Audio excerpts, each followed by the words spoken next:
Hi, my name is Dhiraj Singh, as you can see. I'm an abstract artist. I'm most inspired by nature. I like how nature affects the play of light and dark.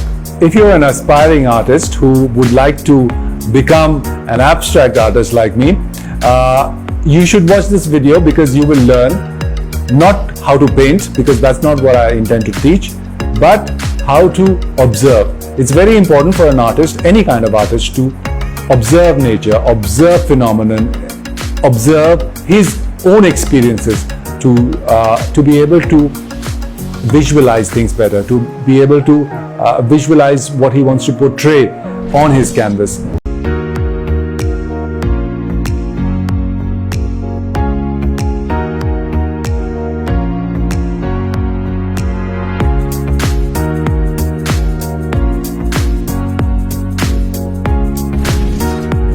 Hello everyone, this is Ashna from Fairgaze, and right now I'm sitting along with very dynamic personality, that is Dhiraj Singh, who is dabbling into many things and acing it as well. So sir, first of all, I want to welcome you in the Fairgaze channel. Thank you so much for having me. So you've been abstract artist, then you also, one of the channel's program head, and then after that you are doing some commercial ads as well. So you're dabbling into so many things. How is you experiencing it?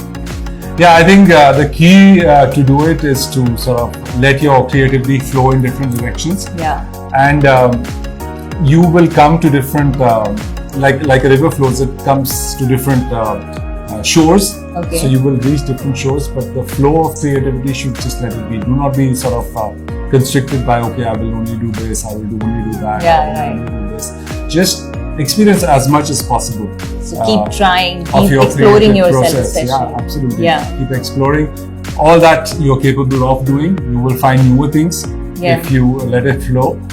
If you constrict yourself or stop yourself, then you will have a lot of... From where you got this inspiration and how you become this self-taught artist? Self-taught, one has to understand the word, because it means I have learned things myself. Yeah, that's right. It's not been an institutionalized place where I went, like a building or a college or a school where I went for training. But it also means that I have learned from many different sources. Yes. So I've learned from what I've read. I've learned from the people I've met, the artists I've met. Yes. I've learned by looking at a work, how an artist paints, or how does he shade, how does he use color, how does he use light.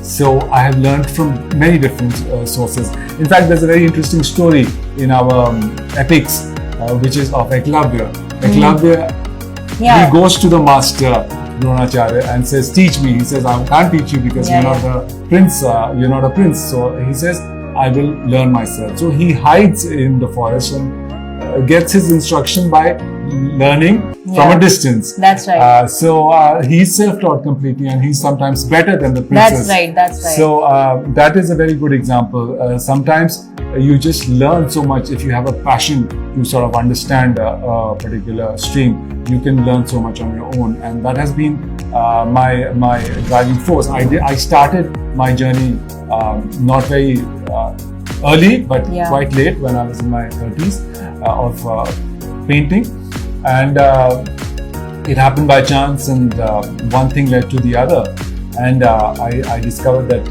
okay, this is something that I can do and what people will also like. That's right. That's how my journey started, but it has been a very consistent engagement with my craft, with my work, with my practice. Also, not just staying static, but also taking one step ahead and sort of being ahead of my training, exploring things, and sort of trying out new things as an artist. Because art, a lot of times people misconstrue it as being something static. It's not something static. If I'm doing this today, this year, this moment, then the next step should be doing something else and sort of including that in my practice. That's wonderful, and especially the Eklavya example you have given us. If anybody wants to skill themselves, it just they need that passion to follow. Absolutely. Wonderful. So we are talking about art here. You have one channel that is Hunar Charcha, which actually talk about the art accessible. Yes. So Hunar TV we started as a web channel.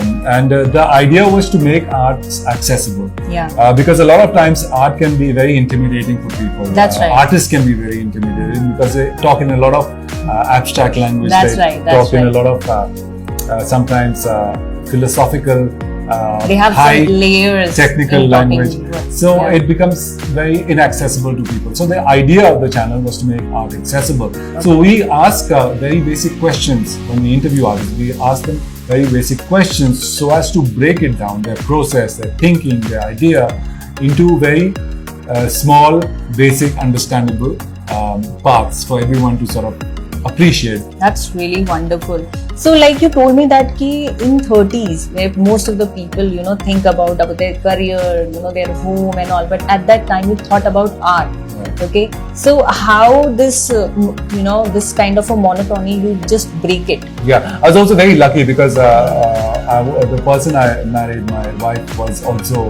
very keenly interested in art. In fact, she's the first one to say that I think you have something in you, you should try painting. So she recognized that about me, and she gave me a canvas. She's the first one to give me a canvas and said, start painting.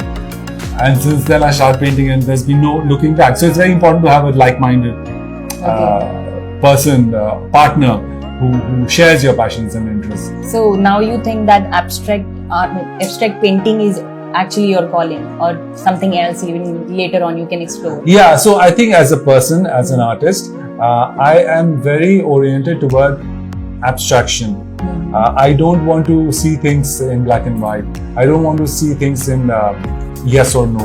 Yeah. So abstract gives me that facility to see things in grey, in incompleteness, in halfness, all those things. So I'm a naturally abstraction-oriented artist. That's right. That I can see in your home, especially this painting behind us. Can you explain us like what it is actually? Means I can see there's black and white and grey color, and right now we were just talking about this. Right, right. So this painting I did last year for a show called Self-Taught, incidentally. Yeah. So I wanted to create a bigger canvas because I was working on smaller pieces earlier. Because a big canvas gives you that whole lot bigger impact. And because this gallery where I was showing was also a huge gallery, Dhumi Mall, it is one of the oldest galleries. So I decided to make this work. It is, in its essence, it's a view of the ground when light falls through a tree. Okay.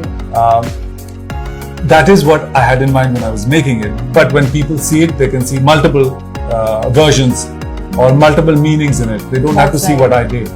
So then it's for the viewer, it's for the person who's looking at the art to sort of judge and make out what I've made. So most of your work actually inspired by nature. Right. So how only nature inspires you, or is something else which also inspires you? Well, a lot of things do, a lot of artists do, a lot of artists' works inspire me.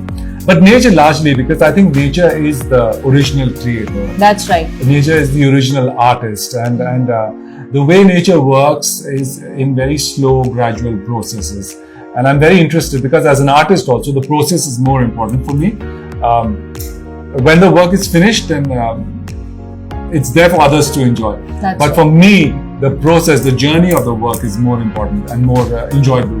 I think I speak for all artists when I say that the process of making a work, the process of engaging with that piece of canvas is the best part, the most enjoyable kind of part. like enjoying the journey. Exactly, enjoying the journey. Yeah. So that is something that I really learned from nature, because nature is slow, there are slow changes. If you're looking at a landscape, it changes gradually from one season to the other. That's right. From summer to monsoon, from monsoon to autumn, and then winter. So the landscape changes slowly, and all the pains and pressures in nature, if you can sort of approximate that in your work, how light comes into the picture, how light leaves the frame, it's very interesting. So, any takeaway which you want to give to our child, especially the viewers? We have mostly children and teenagers who follow this channel. So, what takeaway you want to give? Well, my biggest takeaway is to explore a lot. When you want to become an artist, you have to know the works of other artists who have gone before you. That's right. Go to a lot of galleries, read a lot of art books, read. Nowadays, you can Google and watch artist interviews on YouTube. So read the interviews, learn about the processes, because in art, the finished work is interesting, but the journey to that finished work is more interesting, especially if you want to be an artist. Yes, of course. For kids who want to become artists, I would say that you have to explore a lot, spend a lot of time with yourself, observe nature, because nature gives you such amazing insights. That's and you're just looking at the sky. One whole day you're looking at the sky, and you see how the clouds are coming in, going, how the birds are flying, how light is falling. You have to, as an artist, you have to study light. You have to be a student of light, because the whole world is made of light and dark. That's right. And you have to observe how the light moves, like the sun, when it's coming onto the sky, there's another light. When it's going out of the sky, there's another kind of light. That's right. So you have to keep studying these small phenomena. You have to observe. You have to be a very good observer. You have to listen into what people are saying. You have to see people's expressions. You have to see how people respond to certain stimuli. Essentially, there's a lot of observation. To be an artist, you have to observe a lot of things. That's wonderful. It was really wonderful talking to you, and I hope our viewers also had a wonderful time with you. I hope so too. Yeah. So, just like this content, if you want, keep watching Fairgaze, and don't forget to like, share and subscribe this video.